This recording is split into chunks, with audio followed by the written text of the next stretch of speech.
Hola a todos y todas, yo soy Julieta Latorre y soy profe de Educación Física. Junto a mis colegas Dianela, Iván y Gonzalo, pertenecemos a un grupo de estudios y somos también adscriptos a la Cátedra de Didáctica Especial 2. Nuestra idea como grupo, cuando arrancamos, fue indagar sobre las metodologías y estrategias de enseñanza, lo que nos llevó a conocer al creador de los estilos de enseñanza, que es Muska Moston. Para poder contextualizar y contarles un poco sobre estos estilos, tenemos que también entender el contexto donde fueron creados y por lo tanto voy a pasar brevemente a explicarles y presentarles un poco la vida de Moston. Sus ideas eran revolucionarias y son de gran importancia en el campo de la educación y obviamente, y específicamente en el campo de la educación física, ya que propuso una metodología que le permitió crear y estructurar los estilos y ponerlo a disposición de profesores y profesoras de educación física. Muska nació en Haifa, Israel, en 1925, donde pasó su juventud y junto a sus padres, estos eran idealistas y contribuían a la construcción del país. Con respecto a la formación de Moston, tenemos que mencionar que en el año 1942 tuvo participación en el servicio militar de Haganá, que era una organización paramilitar que defendía a la comunidad judía, del cual año más tarde, por discrepancias, por problemas, la abandonó y la dejó a un lado. En 1945 realiza un curso de educadores físicos en Tel Aviv. Un año más tarde se recibe de profesor de educación física y comienza a dar clases en su pueblo nativo. En 1947 vuelve al servicio militar, que en ese momento estaba activo porque había conflictos, y esta vez lo hace para defender a Tel Aviv de los árabes. Pasan los años y en 1950 se traslada a Estados Unidos para seguir perfeccionándose y un año más tarde completa su formación como magíster en el City College de Nueva York. Muska fue el primero en presentar el concepto de inclusión en la enseñanza de la educación física y esto es de gran relevancia, ya que para estos años pensar en educación de distintos panoramas era importante. Claramente fue su experiencia laboral lo que contribuyó a formar este pensamiento, ya que trabajó en distintos ámbitos de la educación, incluyendo el de discapacidad. Mantenía su postura de poder enseñar de diferentes maneras y sus clases fueron el claro ejemplo.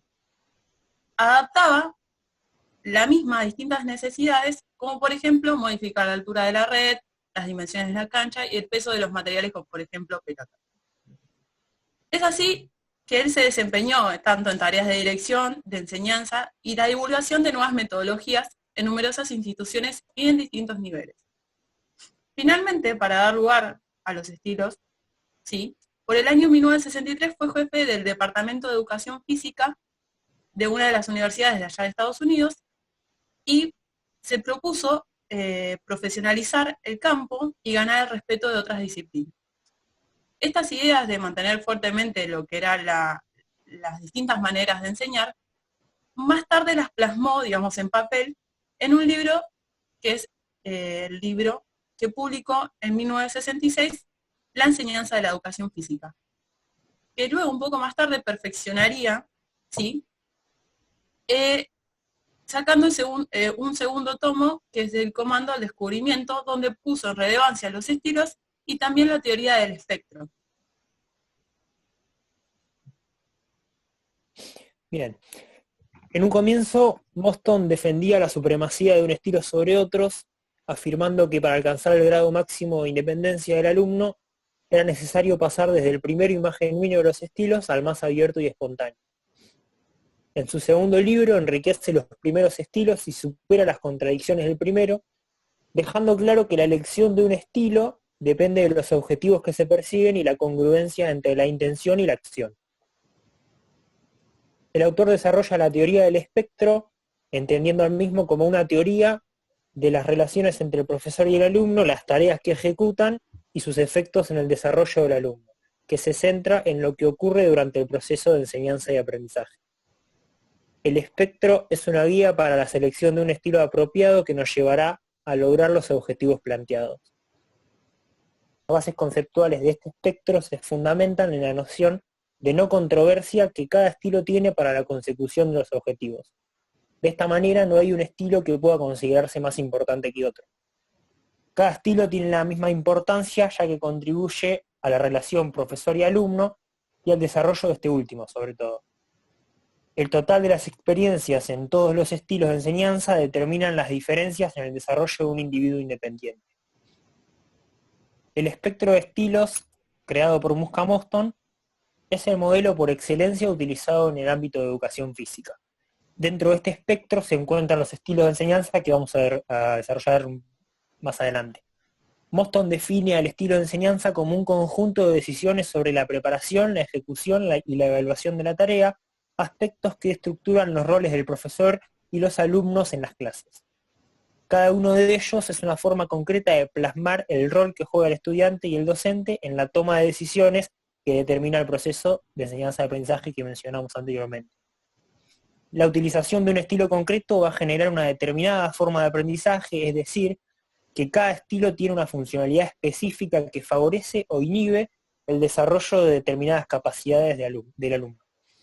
El empleo de un estilo u otro, o la combinación de varios estilos, que es algo que también puede darse, entrará en función de los objetivos docentes y educativos que se pretendan lograr y de las estrategias de enseñanza planteadas para lograr esos objetivos.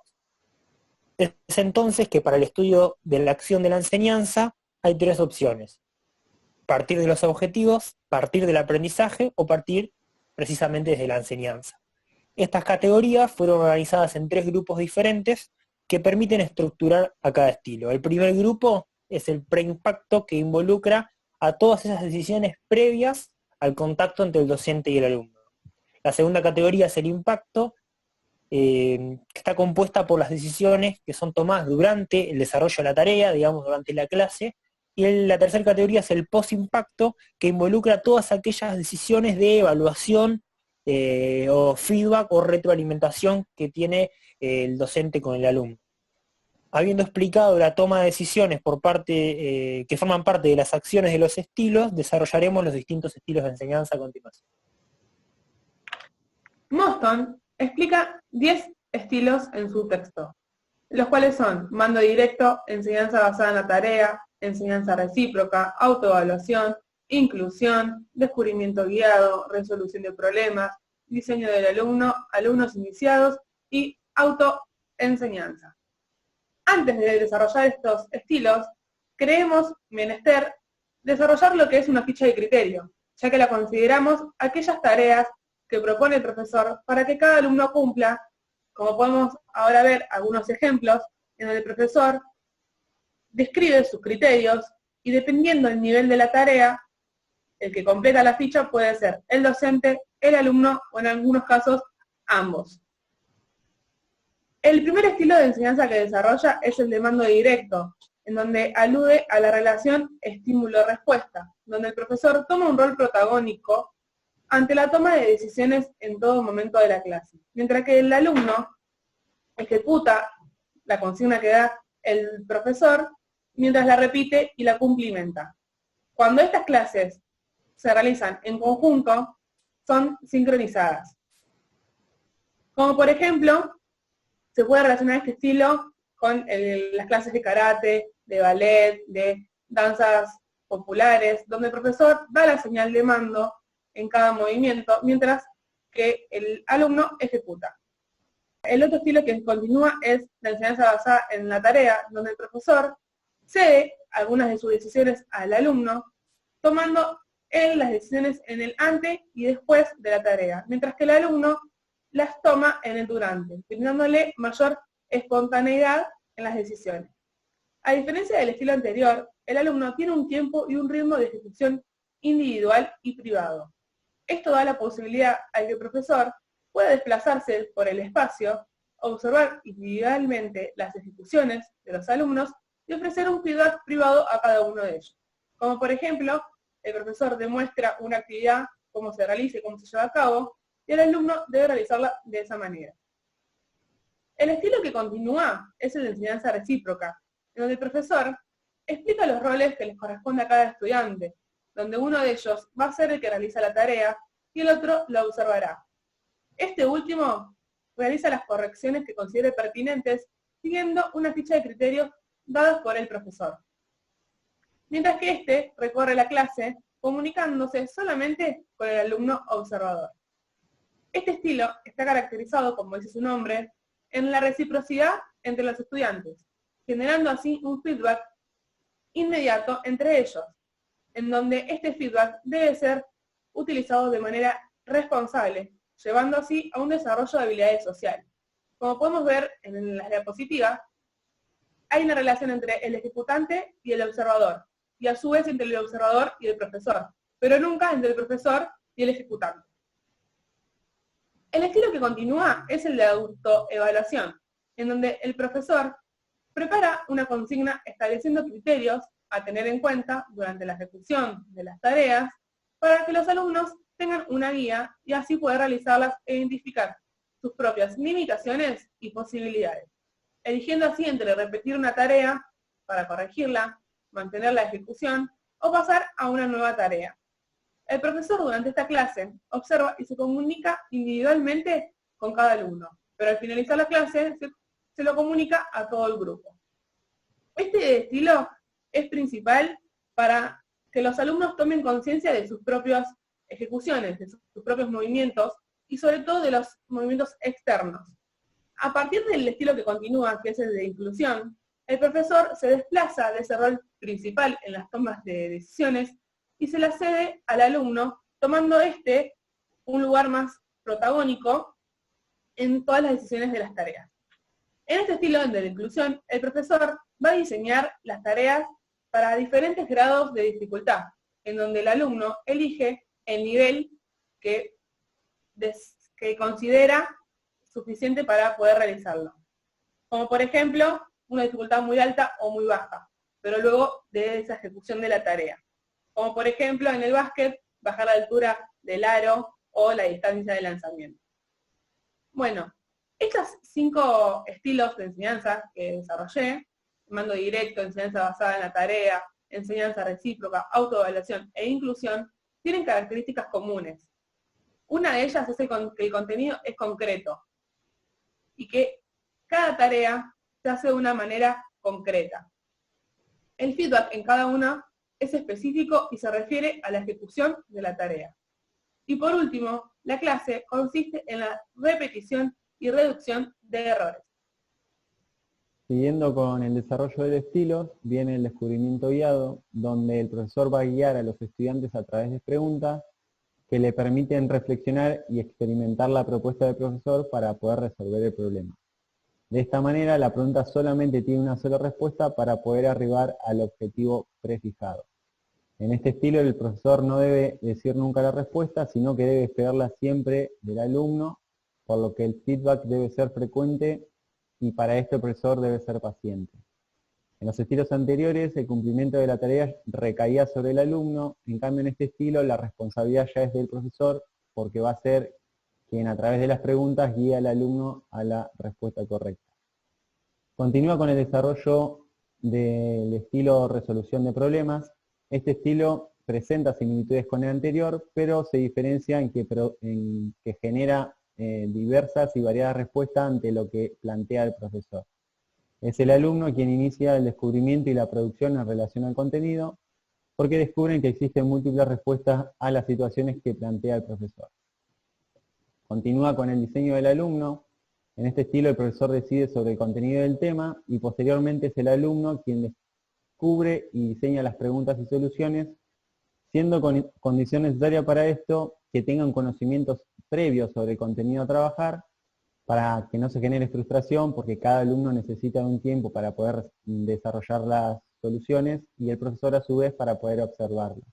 Este estilo está caracterizado por el individualismo. Luego viene el estilo para alumnos iniciados, que está caracterizado por la figura del alumno, quien va a iniciar la actividad, es decir, indaga, descubre, diseña y ejecuta para su propio desarrollo.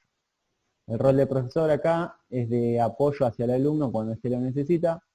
Si ve discrepancias en él, genera una serie de preguntas para ayudar a la resolución, pero sin emitir un juicio de valor.